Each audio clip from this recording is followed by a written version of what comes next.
Hey guys. Hey. Welcome to the subscription Welcome party. to the chat time. Chit chat party. Chit chat. It's actually Reddit story party. Reddit story. This is your chat extra time. Conversation, extra story. Yeah, but thank you guys so much for support. Seriously, we have been wrapped. Just absolutely wrapped. And just so encouraged. And we're just honored to be able to do more content with you guys. So thank you so much. So this is in the theme of when you feel alone in your relationship / mental load, and I'll figure out a clever title when I'm editing. But let's dive right in. Okay, so from r/relationship, the title of this one is How Do I, 24 female, Get Better at Pulling My Weight with the Housework? Oh, yeah. Thought I'd mix it up a little bit because 24 female. Yeah. I, 24 female, have been with my partner, 24 male, for 3.5 years, and we've been living together the whole time. We were uni flatmates. The housework has always been divided unequally, with him doing most of the work where I am earning all the money.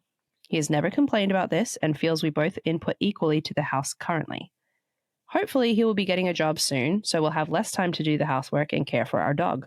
I realized I really need to step up my game in terms of doing the housework so he knows when he starts work, the housework will be done. My issue is that I'm clueless with how to do most housework. My parents are hoarders, and we got told off if we tried to do any kind of cleaning as a child. One time, my dad threatened to leave the whole family because I had washed up incorrectly. Whoa. I mean, that is just really unhealthy, but we're not talking about that story. Wow, I want to. I just am really sorry if you've experienced that. I get so anxious. I get so anxious that if I do the housework wrong, my partner will just leave me, that I can't do it at all. I've also seen on here about mental load, but I'm not sure how to take any of that on. Any and all advice is welcome. This man is the light of my life and is so hardworking. I don't know what I'd do without him. I want to stop this problem before it becomes an issue. This is such a beautifully healthy story from her perspective. What do you mean? Her wanting to take this on because he's a beautiful partner. Oh, right. That's what I'm saying. Not her experience. Yeah, I was like, this is terrible. No, this is a horrible experience for her, and I'm very sorry that she's gone through that. Yeah, I don't know. I feel like this is not necessarily just a mental load topic, This is trauma. Yeah, this is trauma. I mean, this is like, you need help, girl. You know, like you need to go see someone to work through that.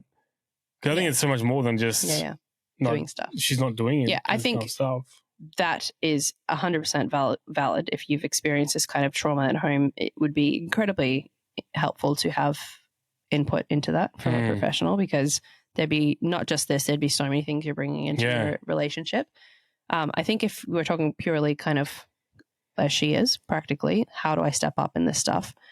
I think this is a really, really good place to be starting. Like, she is aware that she doesn't know how to. Absolutely. She's aware that she wants to do it before it becomes an issue. Yeah. She's aware why she doesn't know how to. Yeah. Like, she's in a great place, other than the fact that she's got some horrible trauma from her family.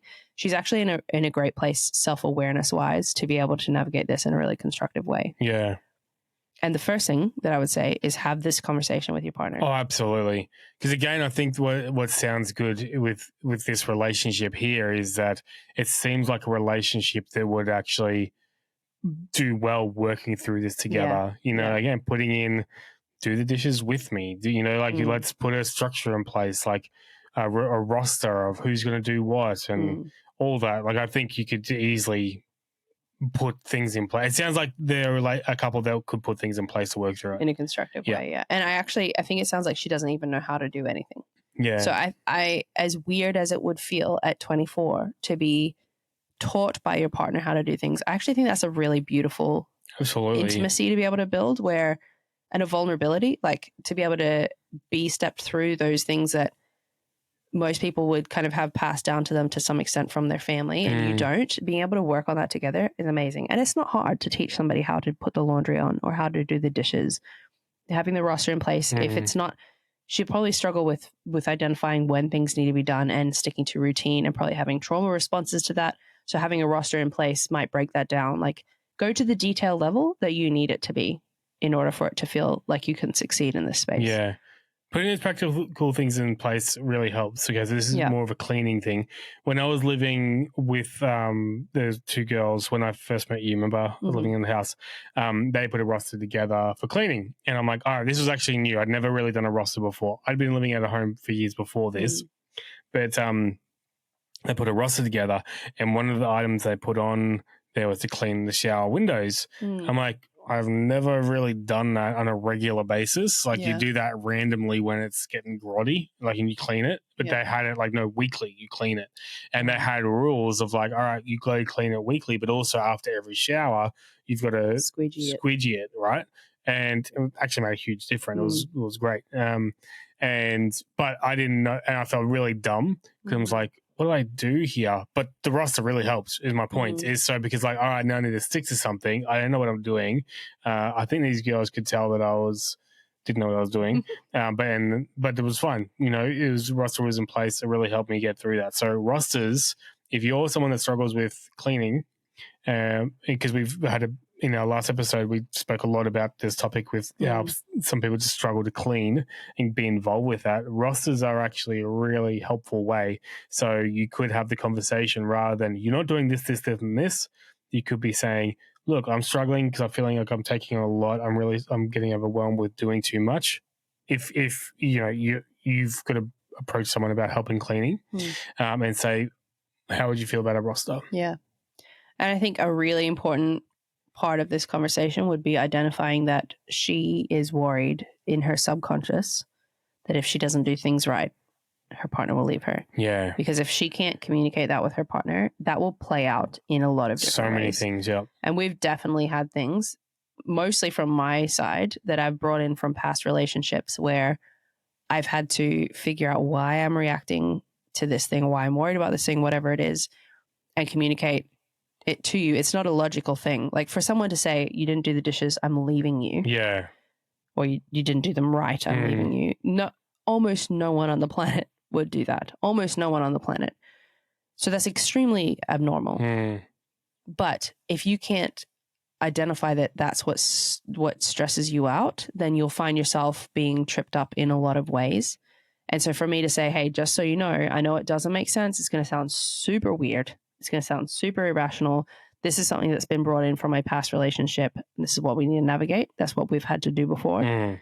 And in this case, for her to be like, you're going to think this is wild, but I am genuinely worried that if I don't do something right, you're going to leave me. And so I just need you to know that dynamic, because it's yucky, but it's also going to play a part in how I navigate these things. And it could make me just not do anything, or it could make me really react bad to criticism, constructive or not. Could make me overly obsessive with this stuff, like whatever. It could play out in so many ways. So I think that is one of the key, most important things to communicate first, so that it's just out in the open. It's not something that she knows this is a case. Like for us, some of the stuff we had to stumble over and be like, why are you reacting that way? And then I'd be like, why am I reacting that way? Yeah. And then I'd figure it out. But she already knows this is what's happening for her. So she very self-aware. Is very self-aware, and that's incredible. So she can say that. She can communicate that. I highly doubt her partner is going to be like, I don't care. Yeah. I'm not going to, whatever, you deal with that. I think he'd be like, thank you for telling me. And now I'll know. And then you can figure out a way to work on that together if it comes up. Yeah. Intense. And I'm sorry that that's your experience. That's so intense. But I've got a lot of hope for you guys, because I think this sounds like actually an incredibly strong position to be in. Yeah. As a relationship. Yeah.